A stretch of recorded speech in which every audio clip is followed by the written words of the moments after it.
Bem, eu sou mestrando no programa de pós-graduação em História Econômica da USP.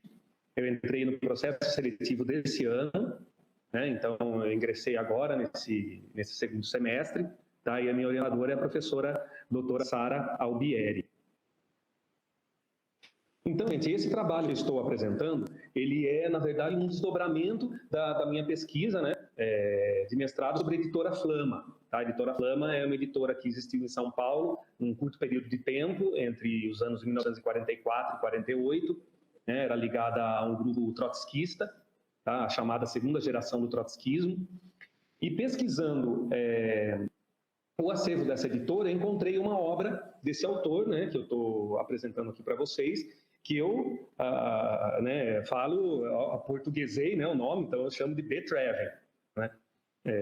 Então, eu tive contato com uma primeira obra dele, né, que no caso é a terceira publicada no Brasil pela editora Flama, Ouro Negro, e desde então me interessei por esse autor e achei interessante tentar traçar uma trajetória editorial dele, né, passando pelas diversas editoras que publicaram suas obras, até como se fosse uma espécie de exercício mesmo, né, inicial, assim, de um pesquisador que está iniciando na área, tá? Porque, aliás, que eu venho da Biblioteconomia e das Letras, né, a minha graduação não é em História, então agora que eu estou começando a ter contato com a bibliografia da área e tudo mais, então, para mim, eu vejo esse trabalho também com um exercício aí de primeiros passos na pesquisa, né, do mestrado.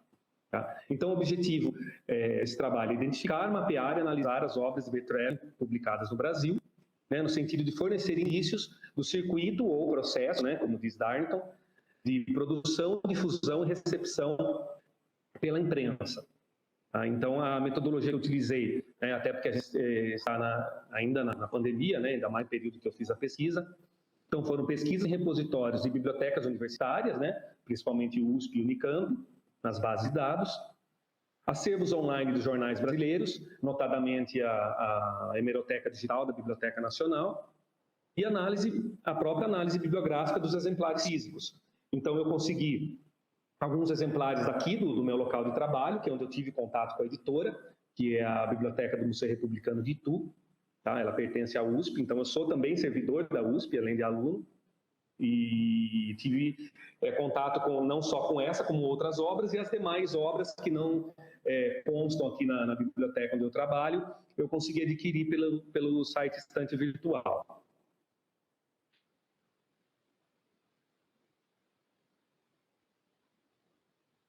A fundamentação teórica se baseia nos seguintes autores, né?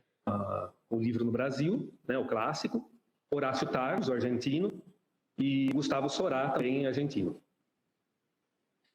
E o conceito que eu trabalho aqui é de literatura proletária, para a qual as obras do Beethoven se inscrevem segundo a noção de literatura proletária dada por Edgar Carone, cuja biblioteca está aqui sob os cuidados do Museu Republicano, e do qual eu sou bibliotecário com muito orgulho. Então, Carone diz que a literatura proletária é aquela que se volta para o operariado e seus deserdados, principalmente os primeiros. Analisa-se o seu cotidiano, o seu trabalho e as suas lutas. Então, eu vejo isso como uma ampliação daquele conceito de realismo socialista com o qual a gente está acostumado a classificar uma literatura proletária, né? Então, me parece um conceito mais amplo. Bem, quem foi, né, esse autor? Né? Essa é uma pergunta difícil de responder, porque ele, né, o jornal o Globo e o Otto Maria Carpo, né, que escreveu esse artigo, ele fala, né, que Treven era considerado o mistério literário do século, tá? Porque até hoje ninguém sabe exatamente qual a sua verdadeira identidade, qual o seu verdadeiro nome, né? Ele utilizou muitos pseudônimos na sua vida. No seu testamento, ele afirmou que se chamava Treven Thors van Croves, tá? E que seria um arqueólogo, fotógrafo e tudo mais. A sua esposa, Rosalina Lujan, afirmou que ele era também o revolucionário alemão Het Maruti, um dos pseudônimos que ele utilizou. E, como eu disse, ainda há controvérsia sobre a sua real identidade. Então, o Beethoven publicou cerca de 12 romances, um livro de reportagens, algumas peças de teatro, e diversos contos e artigos para publicações periódicas, alguns reunidos em livro. Então, a maior parte deles já com esse pseudônimo, né, B. Trevin, mas outros também com os diversos pseudônimos que ele utilizou. Também não há consenso quanto ao idioma original de seus textos, né? Então, Trevin teria escrito originalmente em inglês, em alemão ou em ambos, né? Então, também os estudiosos debatem essa questão. Os seus primeiros livros, eles foram publicados pela Butcher Guild Gutenberg, né? Uma casa publicadora de Zurique, na Suíça. Het Marut, né, um dos pseudônimos dele, foi um militante anarquista que produziu esse periódico Der Ziegelbrenner, de 1917 a 1921. E a gente vê nas obras do Trevin essa influência, né, do anarquismo, de ideias libertárias. Isso fica muito claro nas obras dele, né, que são marcadas por uma crítica aguda ao capitalismo e à exploração de operários, camponeses e indígenas, valendo-se para isso de doses de humor, ironia e sarcasmo. Então, após perseguição pelos nazistas, né, enquanto ele viveu na Alemanha, ele se refugiou no México, onde escreveu suas principais obras e permaneceu ali até sua morte. Ele considerava o México como a sua verdadeira pátria. E Trevin rejeitava a veneração pela figura do autor, né, um posicionamento bastante assim libertário, né? Então, para ele, o autor é um dos trabalhadores do livro, né, como diria Martin Lyons, assim como um impressor, encadernador, editor, ilustrador, tradutor, né, etc. Então, isso vai de encontro também aos conceitos, né, que se tem hoje com relação à cadeia produtiva do livro, né, e é um conceito com o qual eu também trabalho. Nessa tabela, a gente tem as 10 edições do autor publicadas no Brasil. Tá? Então, é uma trajetória que começou em 1945, com o Barco dos Mortos, tá? E aqui na segunda coluna da tabela, o ano da publicação original, da qual ele foi traduzido para o português. E aí, até 2008, né, com a publicação de O Visitante Noturno pela Conrad. Então, aqui é a tabela onde eu faço análise bibliográfica, né, a editora, a coleção, as dimensões, o número de páginas, se tem ilustração ou não, se tem orelha ou não, se tem sobrecapa ou não. E a última coluna é o preço, tá? O preço da época e a conversão em dólares da época, né? Pela tabela do Lawrence Hallowell, no Livro do Brasil, uma tabela muito importante, né? A tabela de conversão de valores. Continuando, aqui nessa tabela, a indicação, né, dos profissionais que trabalharam nas obras. Tá? Então, para isso, né, utilizado a página de créditos, né, que geralmente, né, hoje fica no verso da folha de rosto, mas alguns profissionais também, principalmente os tradutores, a gente consegue identificar na própria folha de rosto. Tá? Então, aqui, na segunda coluna, o copyright, né, na maior parte dos exemplares não tinha essa informação. Depois o nome dos tradutores, dos revisores, né, que começou a vir só lá pelos anos 60, do autor da capa, o capista, né, e aqui também, na penúltima coluna, quem escreveu o texto da orelha, do prefácio ou da introdução, né, ou seja, os principais paratextos, e por último a impressão, né, onde foi impresso, né, só em uma obra que a gente não tem essa informação. E outra informação interessante é que apenas uma obra, que é O Visitante e Outras Histórias, de 1966, só essa obra possui ilustrações internas. Tá? As demais são só ilustrações de capa. Aqui uma terceira tabela, tá? Que esse foi o levantamento que eu fiz na hemeroteca digital da Biblioteca Nacional Brasileira. Então, pesquisando, utilizando como termo de busca a expressão B. Trevin. Então, o que a gente encontrou lá? Aqui na terceira coluna, né? Então, os textos e as notas sobre o livro mesmo, né? Resenhas e tudo mais. Depois, os textos e as notas sobre o filme baseado no livro. Todas essas obras tiveram versões para o cinema. Tá? Anúncios do livro, né? No caso, publicidade paga. Né? E anúncios do filme baseado no livro. Então, por aqui a gente percebe, né, que a imprensa brasileira, pelo menos os jornais que estão disponíveis, né, na hemeroteca digital, eles noticiaram, né, escreveram muito mais, apareceram muito mais textos sobre o filme baseado no livro do que propriamente o livro. Né, como a gente pode perceber aqui, a diferença entre a segunda e a terceira coluna, né, na maior parte das vezes.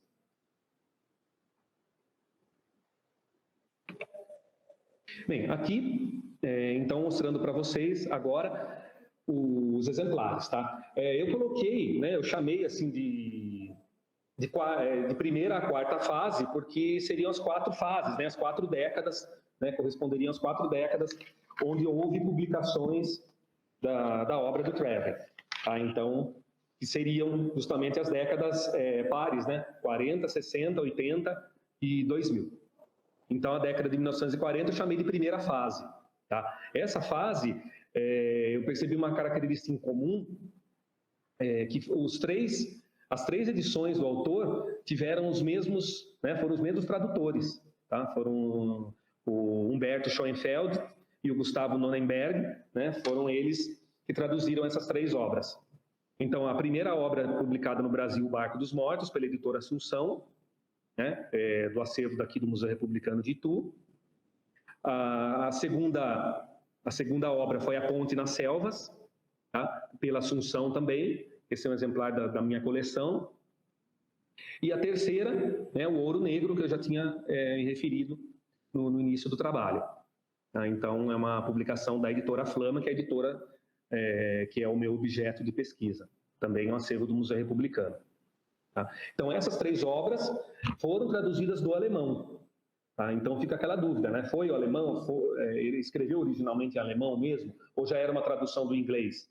Né? Porque uma das coisas que o Treven fazia muito era enganar a imprensa. Né? Então, ele, além de utilizar vários pseudônimos, ele dava declarações assim, em cartas, né? Muitas vezes para os editores e tudo mais. Então, tinha épocas que ele dizia que ele escrevia originalmente em inglês, em outras que escrevia em alemão, né? Então, ele, né, fazia um jogo aí e a gente nunca ficava sabendo, né? Os jornalistas, né, não conseguiam saber qual informação era correta. Então, aqui estão as 2 figuras, né? O Gustavo Nonnenberg, né? Ele foi jornalista, né? Tradutor, foi também escritor de peças de teatro, enfim, uma pessoa que teve uma vida cultural bastante importante nessa década, principalmente. E o Humberto Schoenfeld, né? Ele era imigrante austríaco, tá? Ele veio da Áustria, né? Fugindo da perseguição dos nazistas durante a Segunda Guerra Mundial. E a gente percebe que eram 2 pessoas bastante inseridas, então, na vida cultural paulistana, né? Até essa foto do Bert Schoenfeld mostra ele oferecendo um jantar para a elite intelectual de São Paulo. Tá? Esse jantar ele ofereceu em março de 58, mas ele percorria, né, os círculos, né, intelectuais ali de São Paulo desde quando ele chegou. Aqui alguns recortes, né, das notícias que foram encontradas na hemeroteca digital da Biblioteca Nacional. Né? Então, resenhas, notas, né? Depois eu tenho também todas essas, deixa eu até ver aqui, as referências a essas notícias. Tá? Então, a primeira é do Diário da Noite de São Paulo, 1952. À direita, A Ponte nas Selvas é do jornal Pioneiro de Caxias do Sul, uma resenha de 1957. A terceira é uma resenha, a segunda que é a esquerda, né? É o do Diário de Notícias, de 1946. E a última, essa menorzinha, é a seção Bibliografia da revista Leitura de São Paulo, tá? Que traz ali uma espécie de bibliografia mesmo, né? Com os dados técnicos dos exemplares. Aqui a segunda fase, né, a década de 1960, que foi a década que mais contou com publicações do autor. E aqui se destaca a editora Civilização Brasileira, né, que a maior parte de vocês deve conhecer, né, talvez todos. Tá? Cujo editor Enio Silveira, né, já faz parte da história editorial do Brasil. Então, com o desenho, né, com o toque aí do design do Eugênio Hirsch, né, que foi um dos principais designers da editora e um dos principais da história do design no Brasil. E os 3 exemplares da Civilização Brasileira, eles estão numa coleção que se chama Biblioteca do Leitor Moderno. Tá? Eu não me lembro aqui exatamente os volumes da coleção a qual esses exemplares pertencem, mas foi uma das principais coleções da editora Civilização Brasileira. Inclusive, muito obrigado a Denise Bottman, que está aqui prestigiando, né, pelas informações, por conseguir elucidar alguns dados aí com relação a tradutores. E, então, se destaca por essas edições, né? Então, contava com prefácios, né, com textos de orelha, de especialistas, de pessoas de bastante prestígio também no meio intelectual. E, por último, a primeira coletânea de contos de Treven publicada no Brasil, que é essa O Visitante e Outras Histórias, tá? Que foi publicado por uma editora bastante desconhecida ainda, né, dos pesquisadores, que é a Dinal, né, Distribuidora Nacional de Livros, que depois passou a ser Ibrasa, né? Eu não me lembro agora o significado da sigla, depois eu passo para vocês. Foi publicado em 1966, era uma empresa que mudou de nome, né? Então, pouco consegui encontrar sobre essa editora nos jornais, mas consegui uma entrevista do editor, tá? do editor de época, né? Eu vou mostrar depois para vocês, em seguida. Aqui, a gente vê aqui essa notícia maior, é uma seção, né, chamada Biblioteca, do Diário de Notícias, do Rio de Janeiro, de 1964. Então, a gente vê ali o Tesouro de Sierra Madre, né, uma das obras mais conhecidas do Treven, até porque a versão cinematográfica dela fez muito sucesso, porque ganhou o Oscar. O Tesouro de Sierra Madre é um clássico, né, é considerado um filme, né, do western, né, de faroeste e tudo mais, que foi estrelado pelo Humphrey Bogart, né, nos papéis principais, a direção do John Huston, e o pai dele, o Walter Huston, também fazia parte do elenco. Foi muito exibido aqui no Brasil, então aí que a gente percebe, né, como a exibição dessas obras, né, cinematográficas acabaram por também levar um conhecimento maior do autor. Aqui à direita a gente vê um anúncio, né, um dos 3 anúncios de livros do Treven que foram na década de 60. E os 3 são dessa editora, já aqui chamada de Bradil, né, a Dinal e depois chamada de Bradil. E então a gente vê aqui, né, a Treven, do mesmo autor do Tesouro de Sierra Madre. E embaixo um pequeno texto sobre a rebelião dos torturados. Aqui algumas figuras da época, né? O Alex Vianney foi o que escreveu a orelha da rebelião dos torturados. Uma foto clássica que eu encontrei num site dedicado a ele. Ele foi um cineasta famoso, né? E dirigiu muitas obras, produziu muitas obras.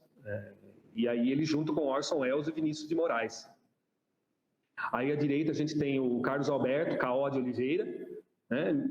Nos parece até o momento o único personagem negro, né, de todos esses profissionais levantados que estão lá na tabela. Foi o tradutor da Rebelião dos Torturados, né, um militante da causa negra, e faleceu recentemente. Embaixo à esquerda o Enio Silveira, né, o grande editor da Civilização Brasileira, e por último Afonso José de Carvalho, né, o editor da Dinal e Bradil. Aí, agora a gente entra na terceira fase, já na década de 1980, tá, com 2 publicações apenas. Aí uma nova edição do Tesouro de Sierra Madre, tá, da editora Paz e Terra, e que eu suspeito que seja uma edição que a Civilização Brasileira deve ter transferido os direitos para a Paz e Terra, né? Houve um acordo entre eles, até porque a Paz e Terra ela, nasceu como uma espécie de subsidiária da Civilização Brasileira, com a revista Paz e Terra e tudo mais. E o tradutor é o mesmo, Fernando de Castro Ferro, em português, e é bem provável que tenha sido isso. Tá? É a mesma tradução. É um exemplar que eu adquiri na verdade, os 2 exemplares, né, eu adquiri na estante virtual. O da direita, né, Uma Ponte na Selva, é uma reedição, né, da A Ponte nas Selvas, né, daquela de 1946, aqui numa nova tradução. Aí sim, né, pode-se dizer que é uma edição diferente mesmo. Então, aqui mais alguns personagens levantados. O Rui de Oliveira, que é o capista do Tesouro de Serra Madre. O Valdemar Zeidler Júnior, capista de uma ponte na selva. E à direita, né, uma das poucas mulheres também que a gente conseguiu identificar, que é a Isa Mara Lando, né, a tradutora de Uma Ponte na Selva. Ela é uma tradutora bastante conhecida, né, dá diversos cursos, né, tem várias obras, inclusive essa obra que ela está autografando aí na foto é uma espécie de dicionário, né, que se chama Vocabulando. Né, então é uma tradutora bastante conhecida e professora também. Aqui algumas notícias encontradas nessa terceira fase, na década de 1980. Essa primeira à esquerda é uma matéria da revista Manchete, a famosa revista Manchete, de 1985, tá? Uma resenha do Tesouro de Serra Madre. Embaixo, a trágica corrida ao ouro, né? Uma notícia do jornal O Globo, de 1988. Né? E aí é uma notícia, na verdade, sobre a reprise do Tesouro de Serra Madre na TV Globo. Tá? Nos anos 1980, houve muitas exibições desse filme na Globo. Tá? No Corujão, na Sessão da Tarde, em diversos, né, inúmeros horários da programação da Globo. Só que essa notícia ela tem destaque porque foi a primeira vez que esse filme foi exibido com som original e legendas, tá? Em 1988. E ao lado também uma notícia do Globo, né, uma resenha bastante interessante de Uma Ponte na Selva. Aí o preço, inclusive, né, 70 cruzados.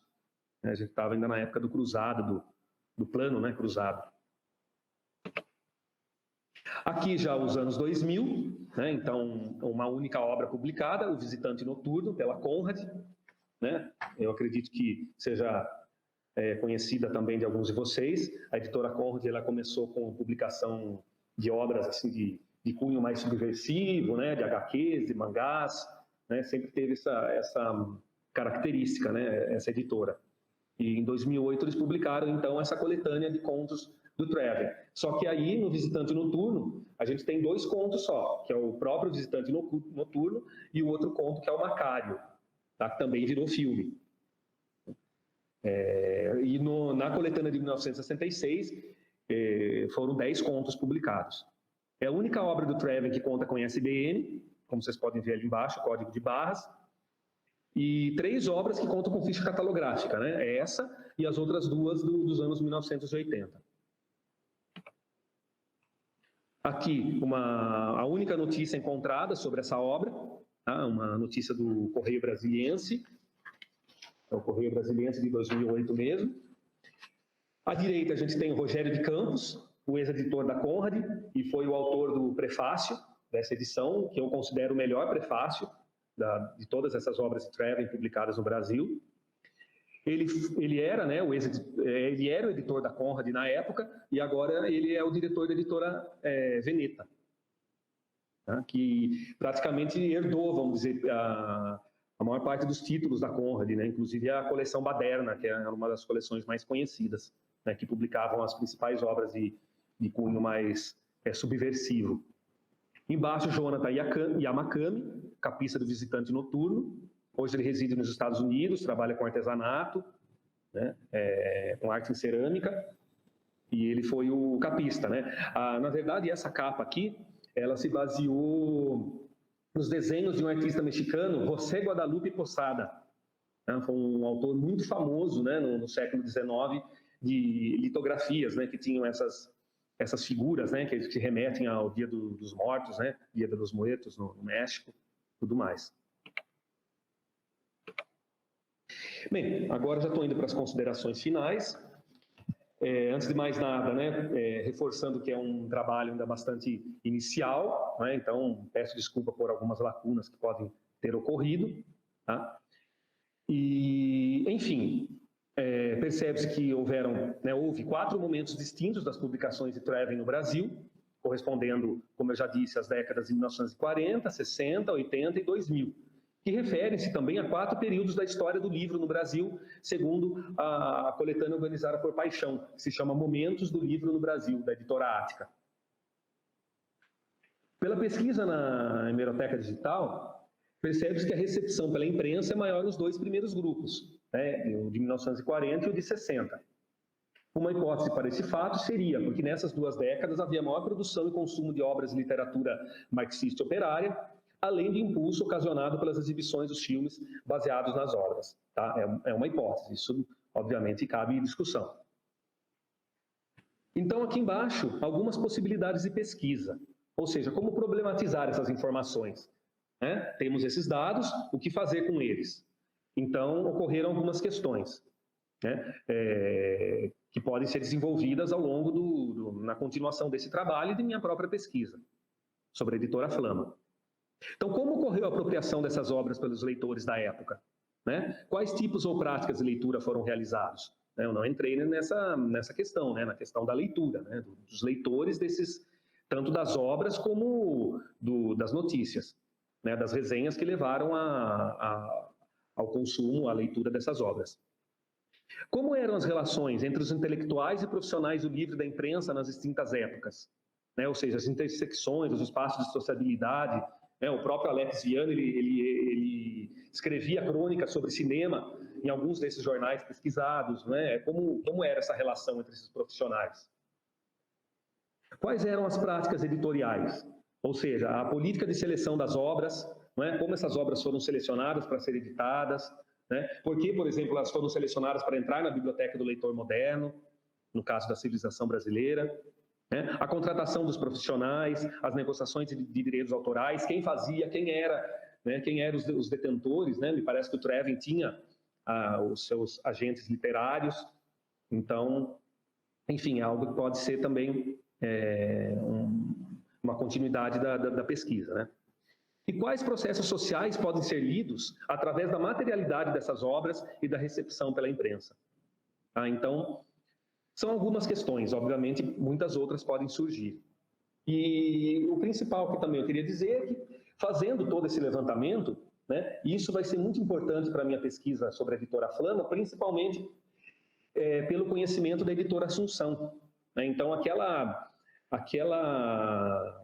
aqueles 3 exemplares, né, traduzidos pelas mesmas pessoas, para mim é um indicativo de que há algo mais aí, né? Que há algo mais sobre a colaboração entre essas editoras. Tá? Inclusive o prefácio do Galeão Coutinho, né? O Galeão Coutinho, ele foi editor, ele teve uma editora nos anos 1930, que era Edições Cultura Brasileira, que publicava obras, né, de cunho socialista, marxista. Né? Então, qual era a relação dele com essas duas editoras? Ele também colaborou com a editora Assunção. Eu acho que é um caminho a ser seguido que pode mostrar muito sobre o funcionamento dessas editoras, que era, vamos dizer assim, elas eram mais underground para a época, né? A gente pode dizer, porque a gente não pode esquecer que nos anos 1940, na esquerda, né, como diz o professor Lincoln Seco, nos anos 1940, a hegemonia editorial é do PCB, do Partido Comunista do Brasil, com as suas 3 editoras, né? A Vitória, a Horizonte e a Calvino. Também a leitura, né? Também a editora Leitura, como Vinícius Gilberti colocou na sua apresentação. Então, eu acredito que daí pode sair alguma coisa. Tá? Pode ter indícios da colaboração entre essas editoras e que podem revelar algo mais sobre o funcionamento delas, né? Como elas faziam para sobreviver numa época, né, onde a hegemonia editorial da esquerda era do PCB. Ou seja, eles estavam à esquerda da esquerda, como diria Murilo Leal. Aqui as referências bibliográficas. Tá? Então, agradeço pela atenção e me coloco à disposição para quaisquer dúvidas e considerações aí ao final dos demais trabalhos.